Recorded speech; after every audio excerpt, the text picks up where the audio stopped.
amados irmãos, não deixemos que diferenças doutrinárias quebrem a unidade que foi constituída por Cristo. Podemos deixar que assuntos secundários dividam a igreja de Cristo. Nós temos que buscar a unidade entre nós. A palavra de Deus nos diz que todo aquele que crê em Cristo será salvo. Todo aquele que crê em Cristo.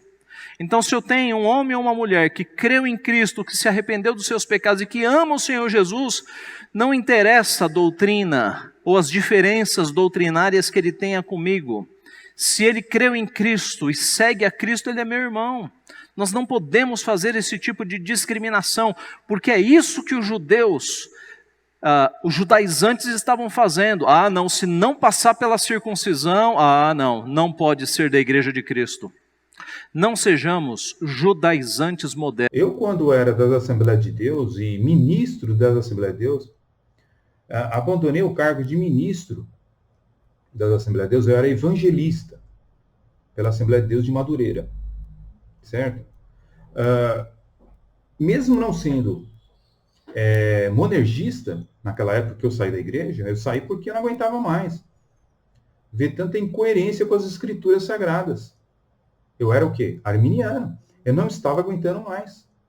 Eu não estava aguentando mais ver tanta besteira, tanta besterol sentado naquele púlpito da igreja.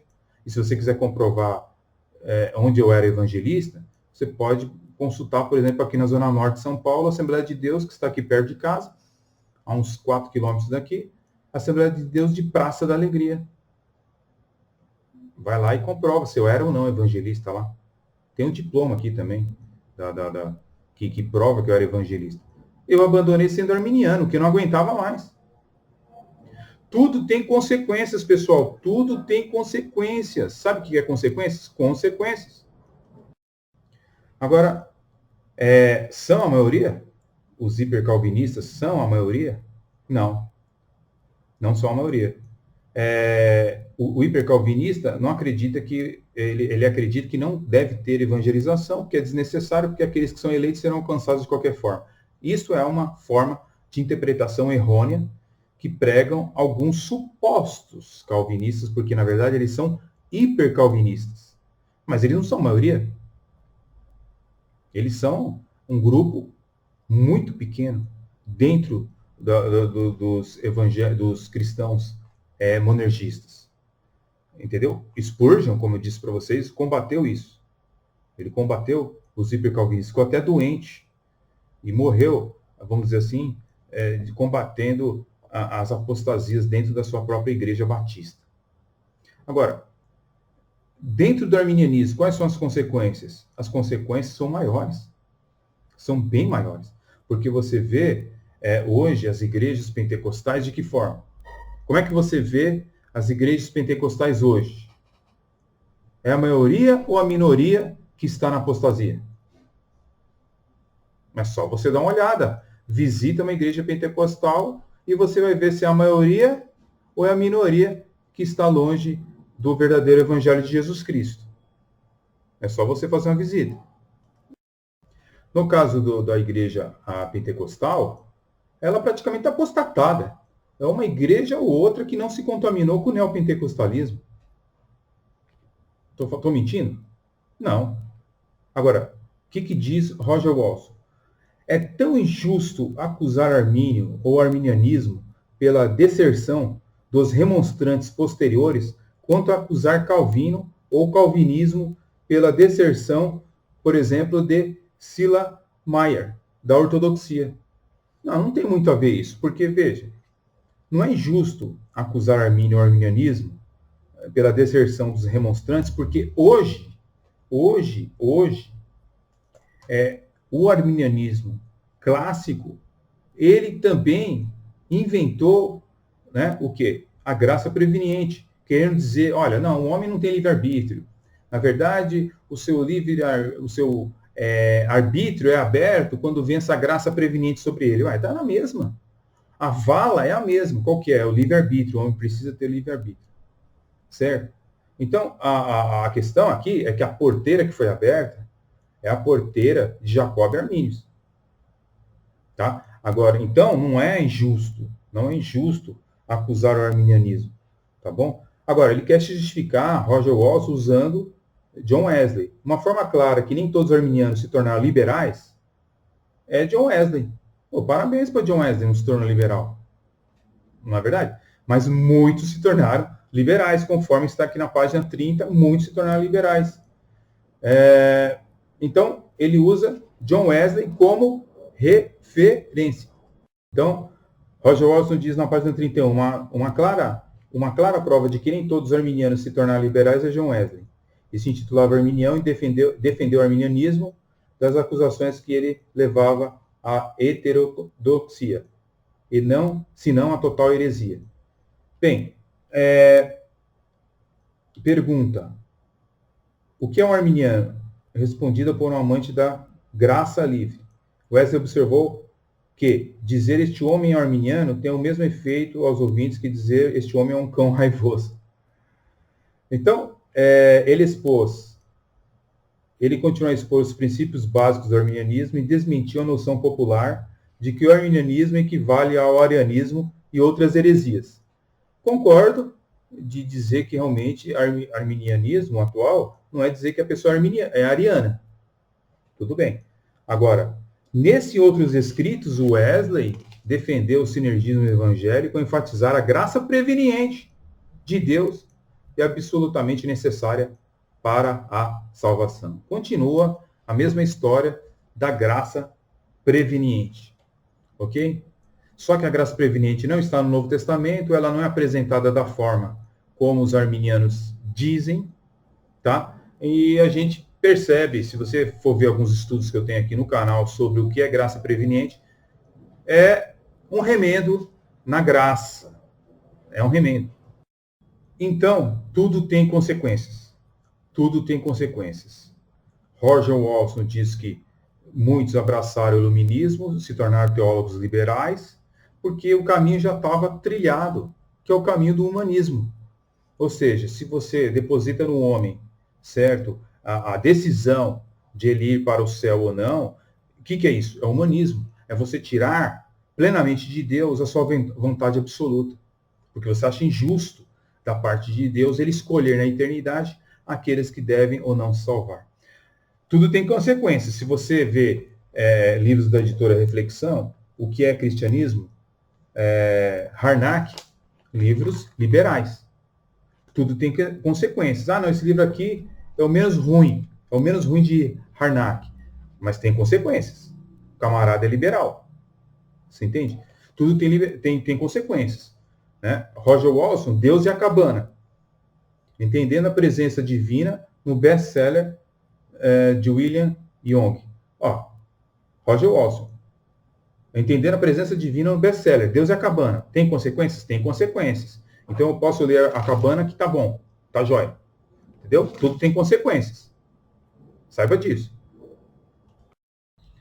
Muito bem. Então se eu digo que doutrina da soteriologia, doutrina da salvação, ela é algo secundário, é complicado.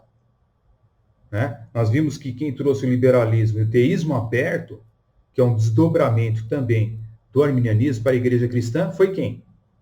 Calvinismo ou arminianismo? Arminianismo. Ah, não, mas teve lá o alemão, Friedrich Schleiermacher. Tudo bem, mas, conforme nós tivemos apresentado, a historicidade apresentada por Roger Walton, a maioria das pessoas contaminadas e quem trouxe primeiramente ali foram os teólogos arminianos por causa de consequências. Se eu digo que os solas, por exemplo, são algo secundário, então eu posso derrubar todo o castelo da teologia.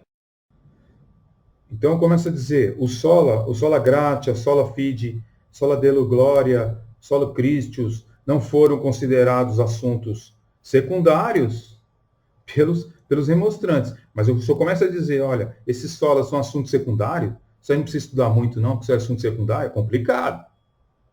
Complicado. Nenhum dos reformadores, tá, e os cristãos do século XVI consideravam assunto secundário essa questão. Todas essas solas estão ligadas à questão da soteriologia. que foram usadas pelos reformadores para se livrar da teologia romanista. Não há como fugir disso, ok?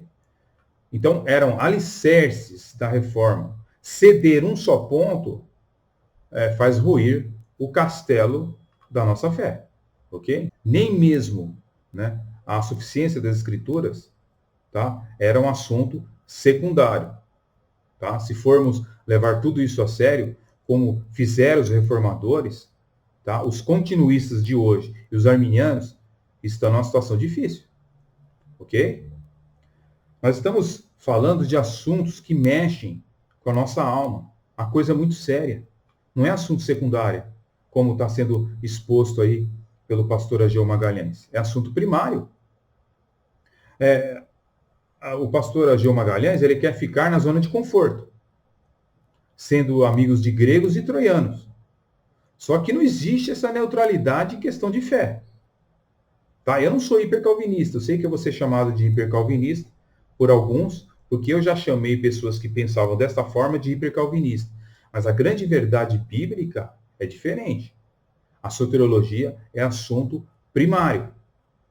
O problema é que nós vemos aí muitos teólogos reformados que querem andar com gregos e troianos, querem participar das igrejas pentecostais, né? Nós temos aí pastor Hernanes Dias Lopes, que só vive enfiado dentro das igrejas pentecostais, certo? Nós temos aí Augusto Nicodemos, pastor Augusto Nicodemos, e temos outros pastores aí que andam de mãos juntas com o pentecostalismo aí, só que tem um problema nisso daí. Eu duvido, eu particularmente, que eles estejam pregando de fato a teologia reformada autêntica, como ela é. Porque se eu pregar mesmo o evangelho monergístico, tá? Eu não estou nem falando de calvinismo, porque calvinismo é uma cosmovisão. Engloba muitas coisas. Eu estou falando da soteriologia do evangelho monergístico. Se eu for pregar mesmo o evangelho monergístico, é só uma vez, hein? Que vão me convidar para a igreja. Porque se você confronta o pecado, porque o evangelho é confrontativo. Se você mostra os solas, se você apresenta a verdade, as pessoas não vão te convidar mais não. E se as pessoas estão continuando convidando, né, Hernanes Dias Lopes, pastor Augusto Nicodemos, não quero dizer que essas pessoas são hereges, que essas pessoas não são teólogos reformados. Quem sou eu para dizer isso? Só que, se eles continuam pregando livremente nas igrejas pentecostais e sendo reconvidados, alguma coisa está errada. Ou eles estão pregando um calvinismo aguado, né? Sabe? Ou eles não estão pregando realmente o evangelho monergístico como ele é. É isso que eu tenho para dizer. Não existe neutralidade nessa questão de fé. Tá? Até o próprio credo atanasiano, ele diz o seguinte: esta é a fé universal, a qual, a não ser que um homem creia firmemente nela, não pode ser salvo. O credo, ele fala na Trindade, no senhorio do Pai, do Filho e do Espírito Santo. Do Espírito Santo. Como fica então o senhorio, a onipotência e a ilimitação da Trindade com os dogmas por exemplo, da resistibilidade da graça. Resistibilidade da graça. Se eu resisto à graça, entendeu? Como é que fica essa questão dentro do senhorio de Cristo, do credo que fala sobre a salvação de Cristo? Então, veja, como é que fica a doutrina da perda da salvação diante do senhorio do Pai, do Filho e do Espírito Santo? Como é que fica a doutrina que diz que Cristo sofreu por nossa salvação? Né? Como é que fica o dogma falso da perda da salvação, que ensina que os cristãos, uma vez justificados e absolvidos pelos méritos de Cristo, podem sofrer no inferno pelos mesmos pecados deles que Cristo já tinha sofrido na cruz do Calvário? O arminianismo, ele nega tudo isso. Entendeu? Então, o arminianismo, ele nega a eficácia do sangue de Cristo na cruz. O arminianismo, ele nega o senhorio da Trindade, também na questão do dogma do livre-arbítrio e da eleição condicional. Se a vontade do homem é o fator que decide sua regeneração e eleição, onde fica o senhorio das pessoas da Trindade nestas questões? E pior, como a vontade de alguém que está morto espiritualmente, conforme diz a palavra de Deus no livro de Efésios, pode definir a sua regeneração e eleição? Como um morto pode decidir sobre a sua regeneração e a sua eleição? Se um morto ele pode definir sobre a sua regeneração e eleição, duas coisas nós estamos observando nesse raciocínio. Primeiro, ele não está totalmente morto. Ele é um semi-morto, ou seja, um zumbi. Segundo, ele não precisa ser convencido pelo Espírito Santo, já que ainda ele possui poderes para decidir sobre a sua regeneração e eleição. E mais, se o homem morto define sua eleição, né, por seu exercício de fé, arrependimento e santificação, a vontade de Deus, né, Deus não pode dizer, sem ser um grande mentiroso, não foste vós que me escolhestes, eu vos escolhi a vós, conforme diz o Evangelho Santo de João 15, versículo 16. Quem escolhe é quem? O homem ou Deus? Quem vai contrariar a Bíblia? Quem vai ir contra a Bíblia? Não foste vós que me escolhestes. Eu vos escolhi a vós. Então, se a eleição ela é sinergística, a glória dela, da salvação, ela pertence a duas pessoas. Ao Criador e à criatura.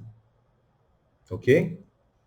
Então, Deus fica lá na eternidade, olhando, observando, esperando, né, o homem decidir essa questão. Né? É um escárnio isso daí, ao Deus Todo-Poderoso. É escarnecer do Deus Todo-Poderoso. Para pensar nessas coisas. Bem, moral da história que eu contei para vocês aqui, do raciocínio que eu passei para vocês. A decisão final e definitiva de tudo vem do homem e não de Deus. A explicação que você tem dentro do arminianismo clássico é essa. Deus vem trazer o Espírito Santo através de uma maneira chamada graça preveniente, quando você ouve a mensagem, e você decide entre sim ou não.